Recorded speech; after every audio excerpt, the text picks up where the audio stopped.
Good morning, loves. Hope everybody had a great holiday.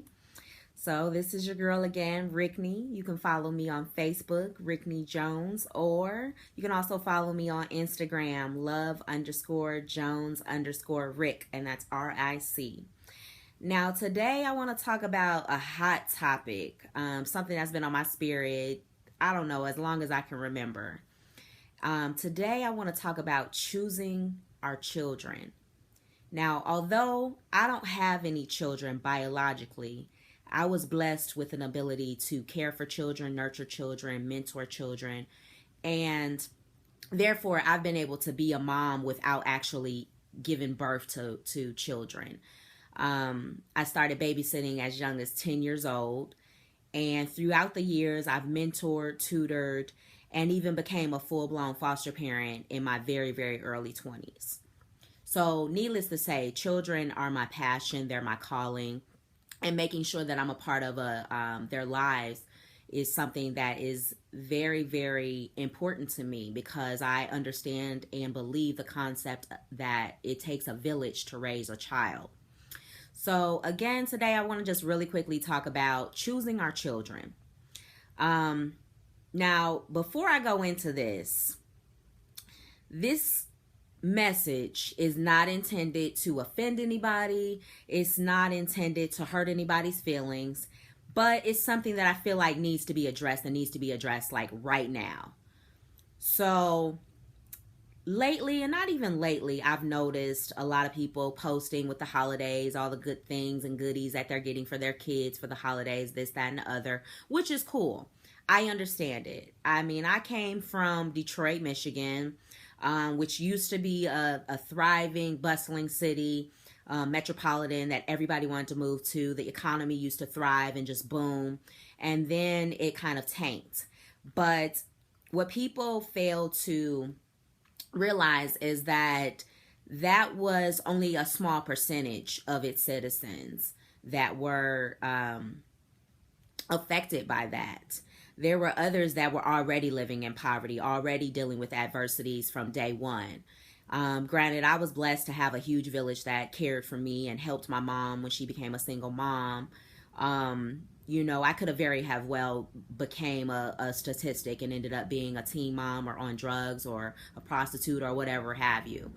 But I was blessed to not go through that because I did have a village that cared enough to not only help my mom, but to look out for me and make sure that I became a young lady that was productive in her community and to give back. And they instilled that in me.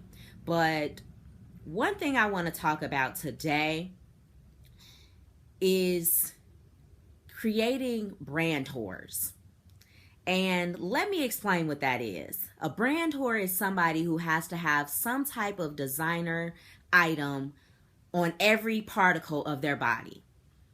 I am so tired of seeing these children being dressed up like thugs and harlots and brand whores. Stop spending all of this money to buy clothes that your kids are going to grow out of in months. It's ridiculous. If you are dressing your kids in Burberry and Gucci and Jordan this and, this, that, and the other, and you don't have an equal amount of what their wardrobe is costing you in the bank, meaning in a trust fund or a college fund or health insurance or, life insurance, there's a problem. There's something wrong there. They're going to outgrow these things. And not only that, what you're doing is creating or perpetuating this generation of entitlement that I've seen and witnessed and been, trying to diffuse whenever kids come into my care. You're making it difficult for those that are going to have to deal with your children once they become adults. I understand that we all want to give our kids things that we never had, but giving them everything is not the answer. It's not. Giving your kids things that are intrinsic, things that they can take with them into adulthood so that they can be productive citizens is way more important. If you don't own your car if you don't own your home, if you don't own anything that you can will to your kids upon your departure, it's time for you to reevaluate your priorities. Why the hell does your kid need 50 pair of shoes, but they don't know how to tie their shoes?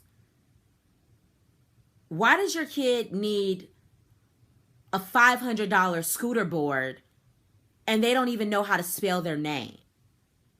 Let's really think about this. Just for a second. Why does an infant need a Gucci outfit and you're living in an apartment in the ghetto on Section 8? And again, this isn't to offend anybody, but if you don't own your home, if you don't own your car, if you have nothing to pass on to your children upon your unfortunate demise, who's going to take care of them? Who's going to support them? Will they be able to support themselves if you do leave, once they become adults? Will they have the tools to be able to support themselves and the knowledge to be able to sustain as an adult once you leave them? If you can't honestly answer yes to this, and this is just something you're going to have to ask yourself, this isn't for you to publicize, but if you know in your heart that your kids will not be able to sustain once you leave because you have not given them those tools, it's time to reevaluate. We're going into 2016, and I'm tired of seeing these kids walk around here looking like brand whores with things that they don't even understand the value of. So let's reevaluate. Do you work a job? And if you do, it's okay. But do you want to continue to work a job, or do you want to pass on a legacy and pass on something to your children? Because that's something that's invaluable. Teaching them how to sustain in society without the need of anyone else. That's true wealth.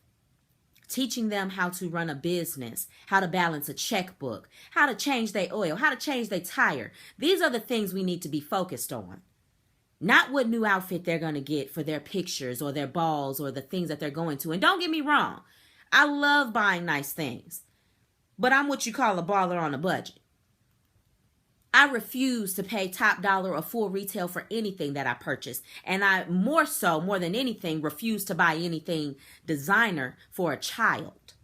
Period. Now, once that child becomes a teenager and becomes of age where they understand the value of a dollar, it is our job to teach them how to work for what they want. At 15, I became a manager at the tender age of 15 of a McDonald's.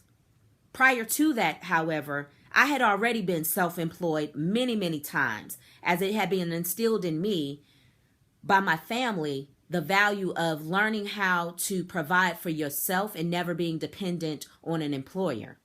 So by the time I did get an employer, I understood some key things, how to not only save, but also how to cut and contrive in times of famine.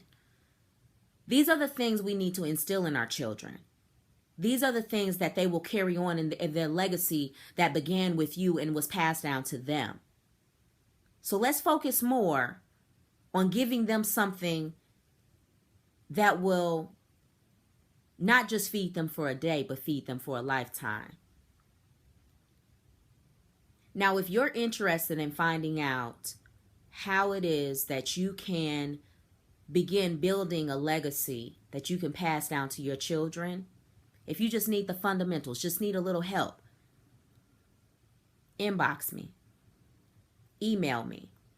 You can inbox me on Facebook. You can find me at Rickney Jones on Facebook. You can DM me. Yeah, it goes down in the DM. You can DM me on IG. Again, it's love_Jones_Rick. Or you can email me at infinity, that's N as in Nancy, F as in Frank, INTY _ travel, TRAVEL, at yahoo.com. Now, if you just heard this message and you in your feelings, because I know how sensitive we get about our children, get out of them. because I'm probably talking to you. And those that matter won't really mind. Those that mind, y'all don't matter. But wake up. These are the children that will be taking care of us one day. And it's time that we give them something that they deserve, which are the tools to live a lifetime in financial freedom, and also with the mindset that nothing is entitled to them. It's their obligation to give back anything that they're blessed with. All right, y'all. I've talked y'all ear off enough. Until next time, remember, give more, take less, be blessed. I'm out.